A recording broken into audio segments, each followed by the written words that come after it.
Hey Art Fiends! Welcome back to the channel. Today we are going to be doing something new. I got this idea from a couple other videos here on YouTube, and I thought it would be something that I should take a shot at since I'm not only a professional artist, but I'm also an art teacher.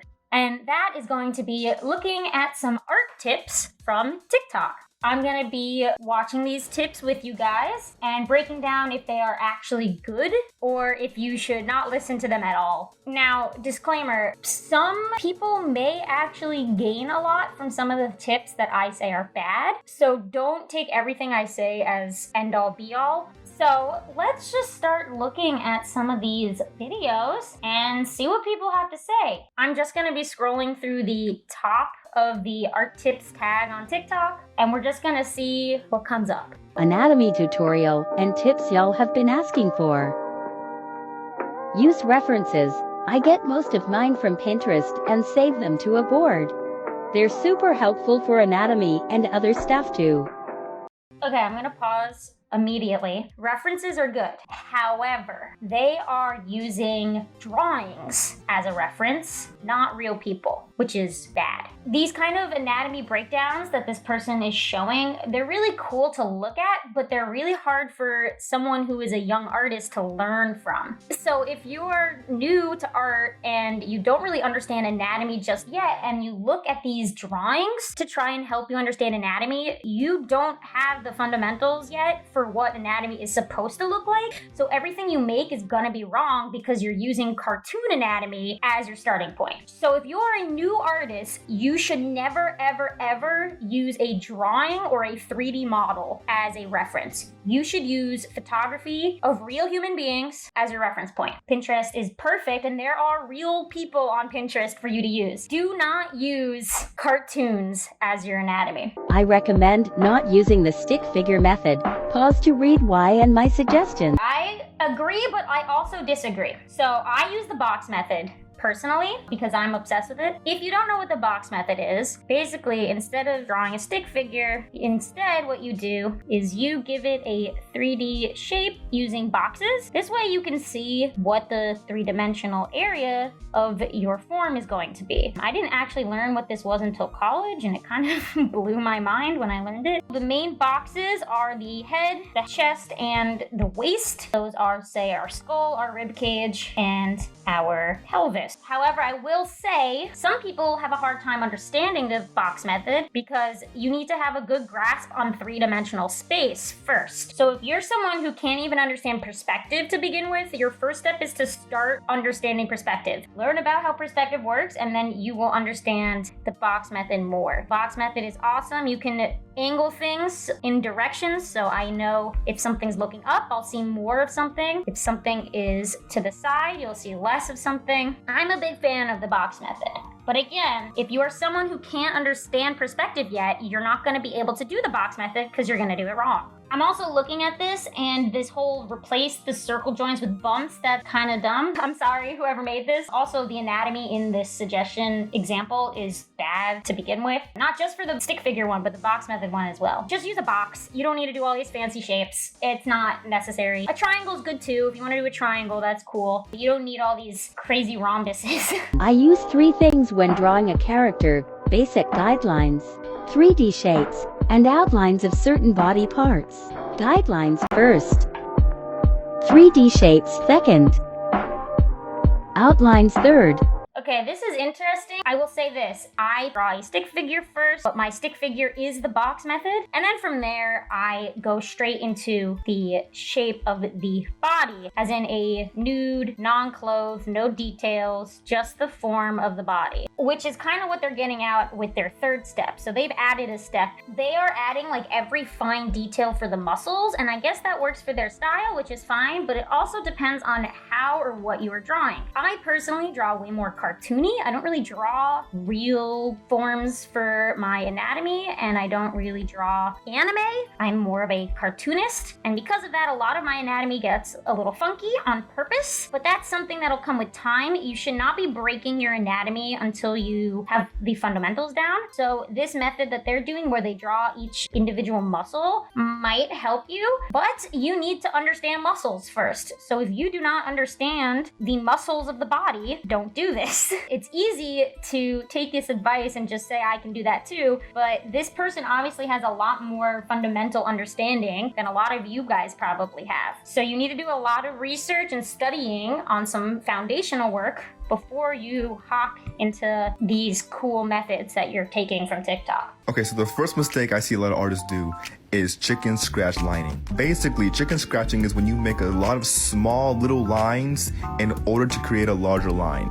Instead, try doing much longer and precise lines to give your line art a much more cleaner and... He's correct when talking about line art. When you go to do line work, your line should be smooth. However, when you are sketching, this does not apply.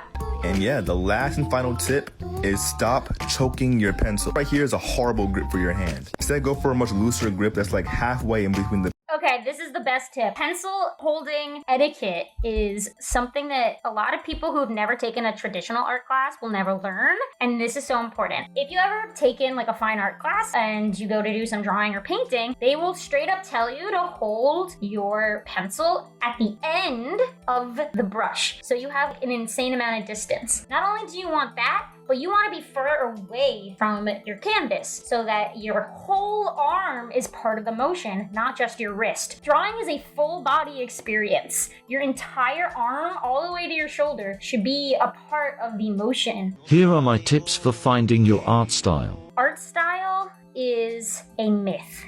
What you probably relate to art style from what you've heard online is not art style. You can't force yourself to have an art style. All art style is just your art. If you drew it, that's your art style. We need to stop this push for everyone being so unique and different, and their style is so important because their style matters. Like, no one cares. Just draw. Whatever you draw is what you're gonna draw. And you can't force yourself to draw something different. You can study specific things to try and tailor your art into one direction, but over time, that's gonna change. You can't just magically overnight do a 180 on how you draw. That is impossible. But the way you draw today is not how you're gonna draw in 20 years, naturally. It's just like how you get better at an instrument the more you play it, right? Number 1. It's going to take time. Don't force it. Be patient with your progress. 2. Look up artists that draw in the art style you are aiming for. Example, cartoony art, more anime, semi-realistic, etc. Take note of the things that make you like their art style, like how they draw the eye, how they do the line art, or how they do the color and shading. Try to incorporate those. For this incorporating from styles, this is correct. However, they are not really going into how you can understand these styles. It's one thing to look at an artist you like and just look at it, but now how can you break that down and put it into your work? I actually included this in my tracing video where I talk about directly doing studies of artists you like by tracing over their work and trying to directly copy what they do. In art school, there is actually something called a master copy that every painting student has to do at some point, where they literally have to copy a master painter's artwork to the T. And this is because they want you to understand the techniques used in that master painting. And that's the same thing that should apply here. You should be directly recreating the art you enjoy. Things into your art. I am not telling you to copy their art style. Yes, you should. But rather use them as should copy inspiration for your own. 3. Practice, practice, practice. To be more consistent with your art style, you have to keep practicing. Oh my gosh, what a handsome man. I'm just gonna add line art and... I'm gonna teach you how to improve your line art, part 2! Line art requires a measure of line confidence. You can't really tackle it in the way that you attack sketching. It'll just look messy. Try to do things in one stroke. And whether you're inking digitally or traditionally, you can always fix, no worries. Thicken lines where they merge. We've talked about line weight before, and it applies here too. First off, yes, I agree, confidence is important. However, if you are working digitally, you need to use smoothing. The smoothing setting is probably the greatest thing ever to exist. Now, where smoothing is located is dependent on your program. So whatever program you use, just go to Google and type in how to use smoothing on insert program name here. Thickening lines is good. You should be thickening your lines dependent on the light source. Lines should get thicker on the shadow side of that piece, and you should never do what this person is doing, which is connecting your lines like this. This is called a tangent. Now, a tangent is when a line directly hits another line. Now, I use a brush when I do line work that has line weight built in, which basically just means that if I press harder on my brush, then the line will thicken. And I highly suggest you all use brushes with line weight because it'll automatically thicken your lines for you. Now, we did a different version of this where things directly touch each other. So I did it in a couple places, and as you'll notice, this has just gotten kind of nasty. If you're making these art mistakes, it's holding you back. Number 1, skipping the basics. Anatomy and perspective ain't sexy, but they're the crucial foundation all of your art is built upon. Build that foundation by practicing drawing shapes and perspective and doing anatomy studies every day. Yes, do this. Fundamentals. Learn them. Again, do not study from pictures, study from real life. There are websites you can go to. I will link one in the description of this video if anyone's interested. It's the one that I like to use, where it will do a live model session for you automatically. So what it does is you can set your timer, you can set how many pictures you want, you can set the gender of the person, you can set if you want them to be naked or not. You can set all of these things, and then you press go, and it will slide through a bunch of photos for you. Is there anything going on in your character's head? Probably, but they look a little stiff. And you wonder how artists are achieving these dynamic and expressive poses. I'm gonna teach you a technique called gesture drawing. This is a quick... This is really funny. This is Art School 101, and this person is like, this is a cool technique called gesture drawing. And in my head, I'm like, that is a requirement. Gesture drawing is not some crazy thing this person discovered that is unknown, and they are blowing the lid on this. Gesture drawing is the most fundamental art thing you can do. There's literally drawings from like Leonardo da Vinci doing gesture drawings. This is not something new and fresh, but I guess if you've never heard of gesture drawing before, it is. So I just find it funny that they're putting it in a sense where it feels like this is something so new. It is very important, and actually what I was talking about earlier with the figure drawing thing, that's literally gesture drawing. Sketch that captures the feeling of a pose and the different forms in motion. So how do we get started? You start with the line of action. This singular line describes the angle and movement of the pose and will also help you place your weight. My line here is following the body's angles. From here I can quickly place... This is correct, however, their weight is wrong. Front foot is the weight for this line of action. How do you know? Because the weight is on the front foot. The front foot is where all of the body's weight is being held up by. And if all of you got up right now and stood in this pose, you would feel how most of your body weight is on your front foot, not your back foot. So while this is correct, line of action is important, their line of action is incorrect. So they drew it where it's more like this. That's how they drew it, which is incorrect, and it's actually less interesting than this, which is the actual one. Way more interesting, right? Look how dynamic that one is. His limbs, his head, his chest, his shoulders. This is figure drawing at its very basic. So this is good. I like this. I will say this to you guys. Do not directly trace. Now, I said earlier to trace. Yes, you should trace a pose. However, if you're doing a gesture drawing, where it's all about just getting the gesture out, do not directly trace it, because the idea is that you're trying to learn how to do it from looking through the gesture of the picture. So if you do this in the photo somewhere else, or go out in real life to like a coffee shop or a park or somewhere public and just draw people around you. No sharp angles, just smooth lines. Now I'm going to show you what it might look like without tracing. In figure drawing classes, a lot of the time you'll spend the first 30 minutes of class as a warm-up doing gesture drawings, 10 minutes each. I hope that this is good, but again, they got their line of action wrong. This is what you guys should be doing. Another little tip for gesture drawing is you should never take longer than a minute. Otherwise, you're gonna start getting focused in on the details, and that's what you want to avoid. Hey digital artists, how many times has this happened to you? You've been sitting here drawing for hours, having a great time, but after a while, it really starts to hurt your eyes. For sketching and inking, I highly recommend drawing on a non-white background. Since white is so bright, your eyes will get tired much faster just by looking at it. I recommend making your background color a neutral gray, a slightly darker, warm color. Recently, I've actually started sketching on pink because, well, it looks cute. try experimenting and finding a color that works for you. Hope this helps. Yeah, eye strain is a big issue. I will say you could purchase a pair of blue light blocking glasses. I own a pair. They are wonderful. Obviously, don't wear them when you go to color because it will change the colors because you're blocking out your blues. But while you sketch, blue light blocking glasses are great. And I think a lot of devices, I know iPads have a setting where you can go to night mode where it turns off the blue light, so that also helps. Just make sure to turn it back on when you go to color. When you color, make sure you're not coloring with a color background. It will change your colors. So for example, if I have the same shade of red, but I'm gonna put two different colors next to it. So I'll put a blue next to it and I'll put a yellow next to this one. And if you look at these, you're gonna think that those reds are different. The red on the left looks darker than the red on the right. The red on the right feels a little brighter. They are the exact same red. So the color you put next to it is going to change the feel of that color. So be careful not to keep your background this fancy color. There are 3 tips for you to create interesting characters for your story or comic books.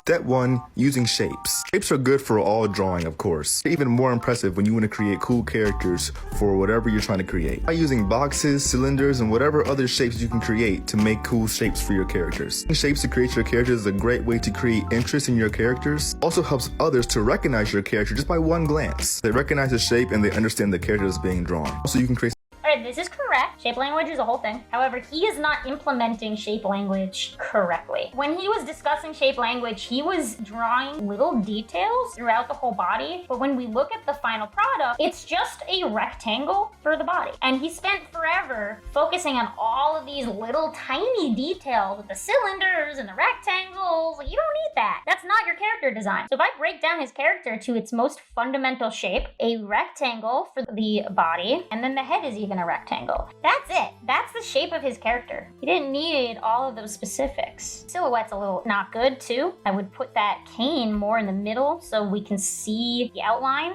between the two. Silhouette is another amazing way to improve character design. The silhouette is what a character looks like if you filled the whole thing black. Would you still be able to recognize the design? And the best example is Mickey Mouse, because Mickey Mouse is a circle with 2 circles. And when his head turns, his ears don't move. His ears are always on the top of his head, even when his head is sideways. That way you always know it's Mickey. That's part of his whole design. I am a big fan of shape language. This person is getting too fine detailed for shape language to really work. I mean, I have a character who, when I draw her, I just draw triangles and that's it. That's her entire form. She's also an alien, so she has weird limbs. Breaking characters down like this, way better than sitting here and trying to draw those little details. This is shape language. Don't do all those little details. Find that one big shape that makes up your character. some pretty funny creatures like this one right here. The next tip is very important. That is exaggerating your poses and proportions of your characters. Exaggeration is basically pushing reality to its limit. Also increasing or decreasing the proportions of characters in human body. This is probably the most important tip whenever you want to create cool character design.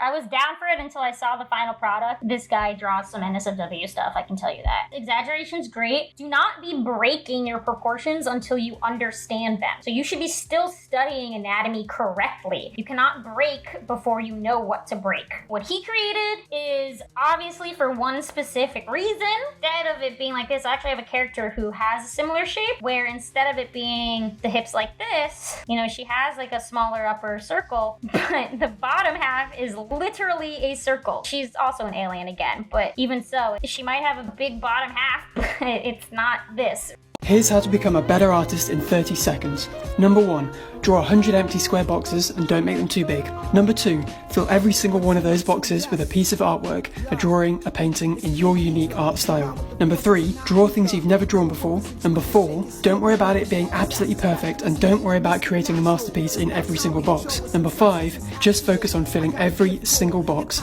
with a unique piece of art. Again, just like with gesture drawing, this isn't a new idea. He just explained thumbnail drawing to you, but he made it sound like a cool, fun, quirky art thing you can do to explain what a thumbnail drawing, for those of you who for some reason have literally no idea what a thumbnail drawing is, you should be making these drawings before you draw anything. It's basically planning out what your final product will be before you jump headfirst into a final product. It's called thumbnails because they are tiny, so you make these tiny squares. If your canvas is going to be a square, you draw a square. If it's going to be a horizontal or vertical, make sure your box is the size your final canvas is going to be. This is important because you want to make sure your composition matches. And then inside, you think of an idea and you start to plan out in stick figure format. Very rough. If you've ever storyboarded, this is what they do for storyboards. You can get perspective. You can do multiple of the same so you can feel out what is and isn't working. You can do this for color studies as well. I highly suggest color studies for those of you who are interested. Understanding what it's going to look like before you blow up is great. And if you do this digitally, you can honestly just copy and paste your thumbnail into a final. Think about composition here. This is important. Every single drawing you make, especially if it's not just like a character standing in space, if you want to do a full illustration, you should be making thumbnails. I've returned art tips from someone paying $12,000 to do art good. Let's go! I have a drawing of my character. All I need is for them to be holding a staff. Oh wait, I've already drawn them holding a staff. It just so happens that that staff would be perfect for this art piece. So I'm just gonna take that real quick.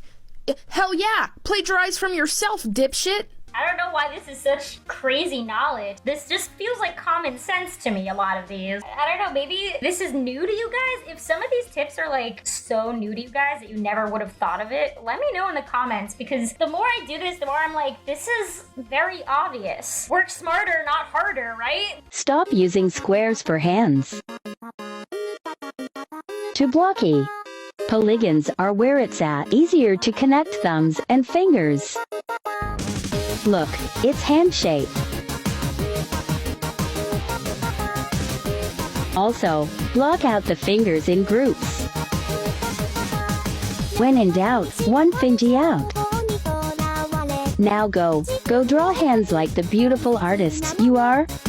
I have a problem with this. You should not stop using squares. This method works for them, which is rad, good for them. But this is similar to the box method thing, where if you don't understand how three-dimensional shapes work, this isn't gonna happen. You're not gonna be able to do this. So don't jump 50 steps ahead, okay? You gotta start at step one. First, you gotta understand perspective. The box thing for making hands is amazing, but it should work the same way as the body works. Just like when you do the box method for the body, it's obviously not the hand. This is how you form a hand. What they said about grouping fingers is amazing. I highly agree with that. If you think about how a hand works, the box, and then it's a triangle. The middle finger is the longest finger. Triangle as well, you can have it lead you to the thumb. I draw very cartoony hands, so for my sake, I don't really even do it anymore. I kind of just draw a hand and it is a hand, but I've just been at this for a really long time, so I can whip out a hand without any planning. For those of you who are new and need that box method, use it. Don't say no to it. It's there to help you. I think we're gonna stop here. This was interesting. Like I said, a lot of these tips felt like common knowledge to me, and I was shocked that they were sharing it like it's some big secret. And other ones were kind of there with good intention, but not good execution. And then other ones were just like perfect. Like, yeah, you are correct. You should be doing that. So it's very interesting to see this kind of stuff that young people are just taking as the end-all be-all, that this is what you should be doing. So just remember to be critical of the advice you're getting online. Some of these are given to you by people who are also young and don't actually know what they're talking about. And also, it might be good for them, but just because it works for one person does not mean it's going to work for everybody else. Everyone is different, everyone works different, and like I said, your art style is just you. It's how you create. Whatever you make is your style. And if you create in one way, it's not how everyone else makes, then who cares? You be you. Don't conform to what someone on TikTok is telling you to do. So with that, I'm gonna leave it here. If you want more education-like videos, I have a few other ones that are similar to this. I have one where I talk all about color theory, so if you're interested in colors, I highly suggest you take a watch on that one. Otherwise, I make some other fun stuff, so if you like character design and art education kind of stuff, stick around and who knows what you'll find. If you want to see some behind-the-scenes stuff from me, you can support me on Patreon, which is linked in the description, and down there I also have links to my other social media accounts, and I post stuff on there that I don't post anywhere else. So if you want to see art that you won't see on my YouTube, please go down to the description and follow me. I also have been posting to TikTok recently, so if you find me on there, please give me a follow, and I'll be posting some other art stuff on there as well. Let me know your thoughts on some of these art tips. Were some of these ones that you've seen before, and did they actually help you? Or was it stuff you've heard already and you're like, why is this a tip, like I am saying? Let me know. I'd love to know if you guys would like another one of these as well, and maybe I'll find some more videos that I can break down. Well, with all of that, like, comment, share, and subscribe. All the things that the YouTubers say. Peace!